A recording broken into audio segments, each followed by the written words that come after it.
أولا هاء التأنيث المكتوبة هاء، هاء التأنيث المكتوبة هاء هي هاء تلحق آخر الأسماء للدلالة على تأنيثها، تكون في الوصل تاء وفي الوقف هاء ساكنة ولا يدخلها الروم ولا الإشمام.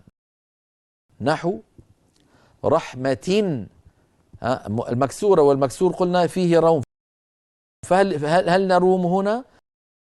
لا نروم، بل نقول يوقف عليها رحمة. لماذا نروم؟ ماذا يعني الهاء ساكنة، كيف آتي بكسرة؟ الكسرة لا تكون إلا على التاء، وهنا لم يعد ثمة تاء، انقلبت التاء إلى هاء حالة الوقف وهاء ساكنة، لذلك لا روم فيها. نعمة، قال موسى لفرعون وتلك نعمة تمنها علي أن عبدت بني إسرائيل.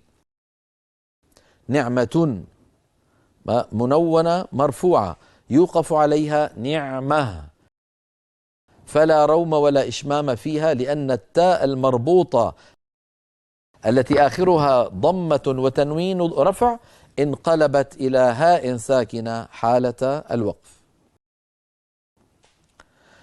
الآن ننتقل إلى الذي استثنيناه من الكلام، وهو هاء التأنيث المكتوبة تاء.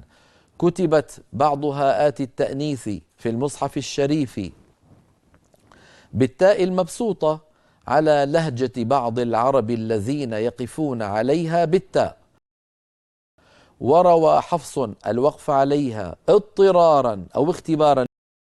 لاحظوا دائما نقيد حتى لا يأتي أحد فيتعمد الوقف عليها. وروى حفص الوقف عليها اضطرارا أو اختبارا بالتاء كذلك، ويدخلها الروم والإشمام. لماذا يدخلها الروم والإشمام؟ لأن التاء باقية. انظروا إلى هذا المثال، أمثلة على هاء التأنيث المكتوبة تاء. امرأة فرعون، امرأة، لما نقف عليها إن وقفنا بالسكون نقول امرأة، وإن وقفنا بالروم نضعف الصوت ونخفضه عند نطق الضمة، فنقول امرأة، امرأة تو. لاحظوها تو ضمة ضعيفة، أنا أرفعها قليلا حتى تسمعوها أنتم في البيوت من خلال التلفاز، وإلا فهي صوتها ضعيف. امرأة، نعم. وإن وقفنا بالسكون نسكن التاء، نسكن التاء ثم نضم الشفتين من غير صوت، هكذا امرأة، امرأة، نسكن ثم نضم الشفتين من غير صوت.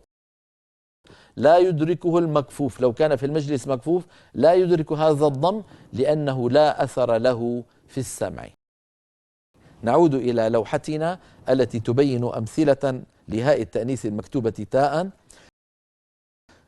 وبنعمة الله، قال تعالى أفبالباطل يؤمنون وبنعمة الله هم يكفرون.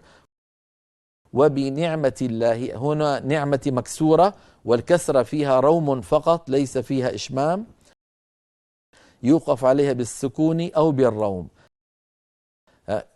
إن وقفنا بالسكون نقول وبنعمة، وإن وقفنا بالروم نقول وبنعمة، وبنعمة بتاء صوتها منخفض. هنا المثال الثالث، لاحظوا رحمة ربك، قال تعالى أهم يقسمون رحمة ربك. رحمة آخرها تاء مفتوحة، والفتحة لا روم فيها ولا إشمام، لذلك يوقف عليها بالسكون فقط. رحمة، رحمة يوقف عليها بالسكون فقط، فلا روم ولا إشمام.